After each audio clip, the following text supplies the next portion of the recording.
يلا بينا نبتدي فيلمنا، وده الفيلم الرسمي لليلة راس السنة. كل سنة وانتوا طيبين. وده كيفن بطل فيلمنا النهاردة، والموجود في بيت العيلة المكون من الأب والأم والعم وولاد العم.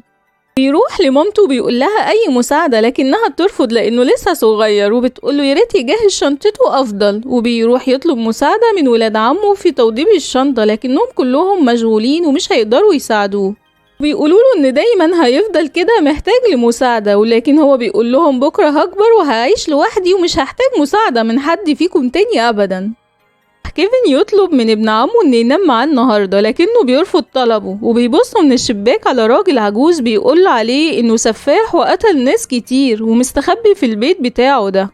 وبيخاف كيفن، واول ما بيبص لهم بيخافوا وبيدخلوا كلهم جوه. وبتوصل البيتزا وبيطلعوا كلهم عشان ياكلوا، وما بيفضلش حاجة لكيفن، وده بيزعله، وابن عمه بيتريق عليه لأنه بيرجع من أنواع البيتزا التانية. وبيضربوا كيفن وبيوقع الكوبايات وبيبهدل الدنيا كلها. كلهم بيقوموا يلحقوا ينضفوا اللي حصل، وده اللي بيضايق مامته وباباه. وبتاخدوا مامته علشان تطلعه فوق، وبتتكلم مع الضابط اللي بيقولها انهم بياخدوا الاحتياطات عشان راس السنة.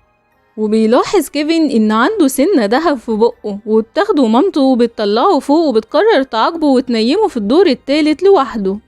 بيتأسف لمامته، لكنها مش بتقبل أسفه، وبتصمم انه هو ينام فوق برضه. وبيقول لها انه مش عايز العيلة دي، وانه عايز يعيش لوحده من غيرهم كلهم. كل مامته انه مش عايز يشوفها تاني باقي حياته كلها، وبتقوله انه هيندم على كلامه ده لو صحي وملقاش حد من عيلته في يوم من الأيام. هو بيقول لها انه مش هيندم ابدا، وبيطلع فعلا ينام لوحده. بيتمنى انهم يختفوا كلهم ويعيش لوحده وبينام. يكون الجو بره هوا جامد، وبيقع فرع شجرة وبيتكسر ويحصل مس كهربائي، والنور بيقطع. وبتصحى الام الصبح وبتصرخ لانهم اتأخروا جدا على ميعاد الطيارة، وكلهم بيطلعوا يجروا علشان يلحقوا الطيارة. وبتكون في عربيات بره مستنياهم عشان تاخدهم توصلهم لحد المطار. وبيكون ابن جارتهم قاعد مع السواق بيلعب جوه العربية، وبيطلعوا يركبوا العربية، وبتعدهم بنت عمهم وبتعد ابن جارتهم على اساس انه كيفن ابنهم. وبتتأكد ان كلهم موجودين، وبيركبوا كلهم العربية، وبينزل منها الولد ده وبيروحوا على المطار. وبيقول لهم رئيس الحي ان خطوط التليفونات هتكون مفصولة هنا بسبب العطل الكهربائي اللي حصل امبارح بالليل. وبيوصلوا المطار وبيلحقوا بالفعل الطيارة. وبنروح لكيفن في البيت، واللي بيكون لسه صاحي من النوم وما بيلاقيش حد في البيت خالص، وبيلاقيه فاضي. وبينادي على كل اللي موجودين وعلى مامته، ومحدش بيرد عليه. وبيكون الأب والأم قاعدين في الطيارة في الدرجة الأولى، والأولاد في الدرجة التانية. بيفضل كيفن يدور على حد معاه في البيت، ولكن مش بيلاقي حد خالص. ولما بيطلع بره بيلاقي ان العربيات لسه موجودة، ولما بيفكر بيقول ان هو السبب وخلى عيلته تختفي بسبب الأمنية اللي اتمناها امبارح. يبقى فرحان جدا، وبيفضل يرقص ويتنطط، وبيشغل التلفزيون يتفرج عليه. وبياكل كل الأكل اللي بيحبه اللي كانت مامته بتمنعه منه. وهنا بنلاقي ان مامته ابتدت تحس بإحساس غريب، وإنها ناسية حاجة، وبتفضل تسأل جوزها على النور وعلى الغاز والأبواب. فجأة بتفتكر ان كيفن كان فوق، وإنه هو مش معاهم، ونسيته وقاعد لوحده في البيت. كيفن بيلعب بلوح التزلج في البيت، وبيطلع بيه في الشارع كمان. ولكن مامته في الطيارة بيحاولوا يهدوها، وبتقولها المضيفة ان الطيار هيحاول يعمل اللي يقدر عليه. وبيكون في 2 حرامية في الشارع، وبيبان انهم مراقبين بيت كيفن وعارفين ان مفيش حد جوه، وبيقرروا انهم يدخلوا ويسرقوه. ولكن كيفن لما بيشوفهم وبيقوم يشغل النور كله، وهم أول ما بيشوفوا النور بيهربوا لأنهم بيفتكروا إن لسه في حد جوه في البيت. وبيكون كيفن خايف جدا وقاعد تحت السرير، وبيقول لنفسه إنه مش جبان، وإنه قوي جدا، وإنه لازم يطلع يواجههم. وبيطلع فعلا وبيقول لهم إنه هو مش خايف، ولكنه ما بيلاقيش حد لأنهم بيكونوا مشيوا.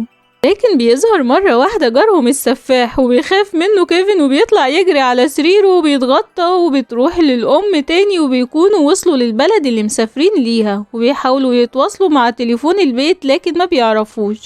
وبتتصل بالشرطة هناك، وبتقولهم ان ابنها في البيت لوحده لو حد يروح ياخده. لكن الضابط بيستهتر بيها وبكلامها وبيقفل معاها، لان مفيش ام هتنسى ابنها وتسافر. وبيقرروا يرجعوا تاني، لكنهم مش بيلاقوا طيارات غير بعد يومين عشان كل المقاعد محجوزة بسبب رأس السنة. والأم بتقرر إنها تقعد في المطار عشان لو في كرسي فاضي تاخده هي وتروح لابنها. وبيمشوا كلهم على الفندق علشان يستريحوا من السفر ويناموا.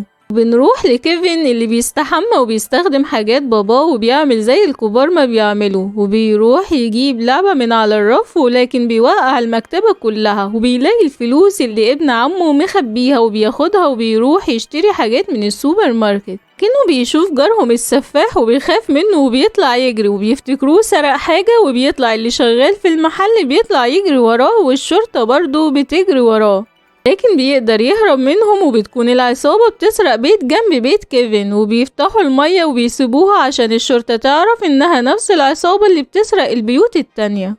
بيركبوا عربيتهم وبيكونوا هيخبطوا كيفن، ولكنهم بيقفوا على آخر لحظة وبيقولوله يخلي باله من الطريق. وبيبتسم واحد فيهم وبيلاحظ كيفن سنة دهب في بقه. بيستغرب الحرامي اللي اسمه هاري من بصة كيفن وبيقرر يمشي وراه، لكن كيفن بيلاحظ وبيطلع يجري وبيدخل الكنيسة. بيمشي الحرامية لأنهم مش لاقوه، وبيطلع كيفن يجري يروح بيته تاني. وبيروحوا الحرامية على بيت كيفن عشان يسرقوه بالليل، ولكنهم بيلاقوا البيت منور وفي ناس جوه وعاملين حفلة وبيرقصوا، وبيقرروا انهم يمشوا ويجوا يسرقوه في وقت تاني.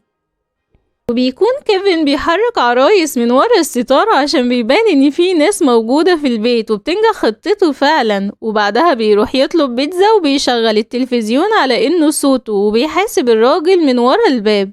وبنروح للأم اللي بتكون بتترجى واحدة ست انها تاخد تذكرتها مقابل فلوس وساعة وحلق واي حاجة هي عايزاها، وبتتوسل اليها، لكن الست بعد ما وافقت جوزها بيرفض العرض ده. بنروح لكيفن اللي بيتأسف لصورة عيلته انه مش هيعمل كده تاني، وبينام. وتاني يوم بيقوم يروح السوبر ماركت عشان يشتري حاجات البيت. ولما بتستغرب الكاشير انه لوحده، فبيقول لها ان مامته في العربية وباباه في الشغل وانه هو ابن وحيد.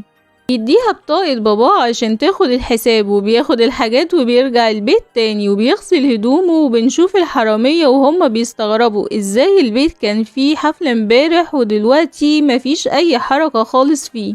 بيروح واحد منهم يتأكد من اللي في البيت، وبيشوفوا كيفن وبيروح يشغل التلفزيون على راجل بيضرب نار وبيحط صواريخ ورا الباب وبتفرقع، وبيتخض الحرامي وبيطلع يجري. وبنرجع تاني للأم اللي لسه بتعمل أي محاولة عشان تسافر لابنها، ولكن الأماكن كلها محجوزة ومفيش أي مكان بسبب رأس السنة.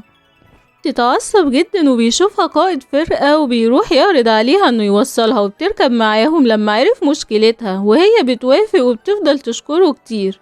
وبنروح للعصابة اللي بتراقب البيت عشان يعرفوا مين اللي جوه، لحد ما بيشوفوا كيفن وهو طالع منه بيقطع الشجرة. وبيدخل كيفن يعلق الزينة على شجرة الكريسماس، وبيراقبوا الحرامي من الشباك. وبيشوف كيفن انعكاس وشه في كرة الزينة، وبيعمل انه بينده على مامته عشان تساعده في التزيين. ولكن الحرامي بيعرف ان الولد ده بيضحك عليه وانه هو في البيت لوحده، وبيقول لصاحبه ان هما هيجوا يسرقوا البيت ده بالليل. وبيسمعهم كيفن وبيخاف.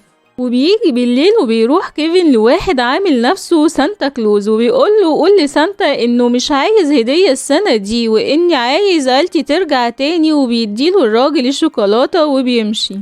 وبيرجع كيفن بيته وبيشوف العائلات وهم بيحتفلوا مع بعضها، وبيندم على أمنيته اللي تمناها. وبيروح الكنيسة يقعد وبيلاقي جارهم السفاح موجود وإنه جاي عليه يقعد جنبه، وبيقول له عيد ميلاد مجيد، وبيقول له إن البنت اللي هناك دي تبقى بنت ابنه وإنها في نفس عمره تقريبا، وإنه هو مش راجل شرير زي ما هو فاكر. بيقوله انه هو جاي هنا عشان يسمع حفيدته وهي بتغني، لانه ما بيعرفش يشوفها في الحقيقة، لانه اتخانق مع ابنه قبل كده وقال له مش عايز اشوفك تاني، ومن يومها محدش فيهم بيكلم التاني. بيقوله كيفن انت ليه ما بتتصلش بابنك؟ بيقوله انه خايف ما يردش عليه وانه ما يحبش يكلمه تاني. بيقوله كيفن انه هو كان بيخاف من القبو بتاعهم، ولكن لما كان مجبر ينزل لقى مكان عادي جدا وما بقاش يخاف منه، انه لازم يتصل بابنه ويواجه مخاوفه، على الاقل انه هو هيعرف يشوف حفيدته ويكلمها براحته. وبيسلم عليه وبيروح كيفن بيته وبيقرر انه يدافع عن بيته. يواجه مخاوفه وبيبدأ يحط خطة ويجهز حاجات كتير قوي علشان يقدر يواجه الحرامية.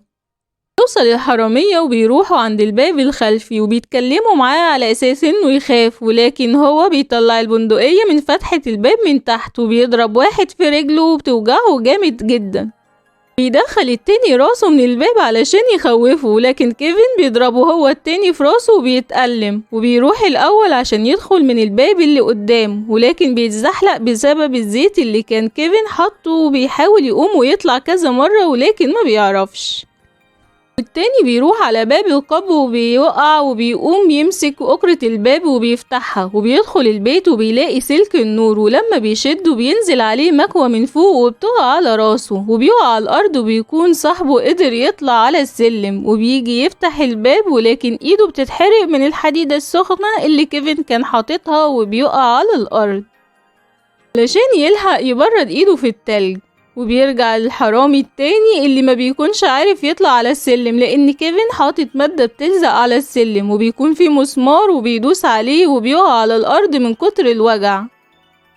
يرجع لصاحبه تاني اللي بيروح للباب الخلفي وبيعرف يفتحه، لكن اول ما بيدخل بيتفتح نار على راسه وبتولع وبيطلع يجري تاني علشان يطفي دماغه في التلج، وبيرجع هو زهقان وبيدخل وبيفتح الباب، ولكن كيفن بيرمي عليه كيس يخلي وشه يلزق، بعدين بيرمي عليه ريش وبيلزق فيه، وبيكون الحرامي زهق وبيطلع بره وبيقرر انه يدخل من الشباك. اول ما بيدخل بينزل على نجوم من ازاز وبتدخل في رجله وبيقع يتألم، وبيقوم وبيتقابلوا هما الاتنين قصاد بعض، واول ما بيقربوا من بعض بيقعوا بسبب العربيات الصغيرة اللي تحت رجليهم، وبيكون كيفن موجود وبيقول لهم ها عايزين تاني ولا كفاية عليكوا كده؟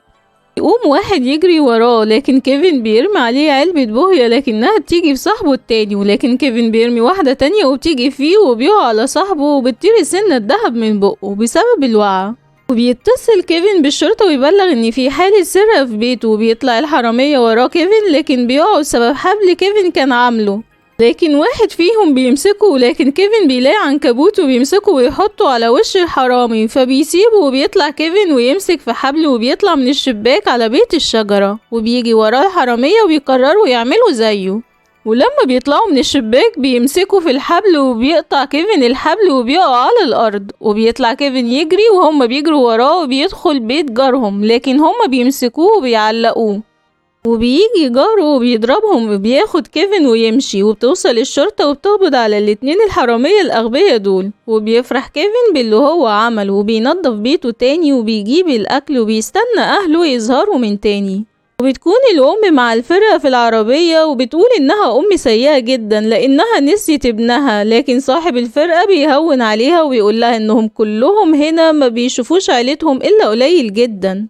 وبيجي تاني يوم وبيصحى كيفن وبيفضل ينادي على مامته، ولكن مش بيلاقيها برضه، وبيدخل بيته تاني وبيفضل يبص على صورة عيلته، لكن بتكون مامته وصلت وبتفضل تنادي عليه وبينزل لها وبيحضنوا بعض جدا، وبيسألها فين باقي العيلة، بتقوله انهم معرفوش ييجوا، لكن بتكون لسه ما خلصتش كلامها وبتلاقي العيلة كلها داخلة عليها، وبيكونوا استنوا تاني يوم واخدوا رحلة وجم على طول وراها، وبيستغربوا ان البيت نضيف جدا، وكمان كيفن اشترى من السوبر ماركت لوحده، وبيلاقي باباه سنة الدهب بتاعة الحرامي، وبيبص كيفن من الشباك بيلاقي جارهم بيسلم على ابنه وحفيدته وان العلاقة رجعت تاني، وكل ده بفضل كيفن، وبيشكروا جارهم من الشباك.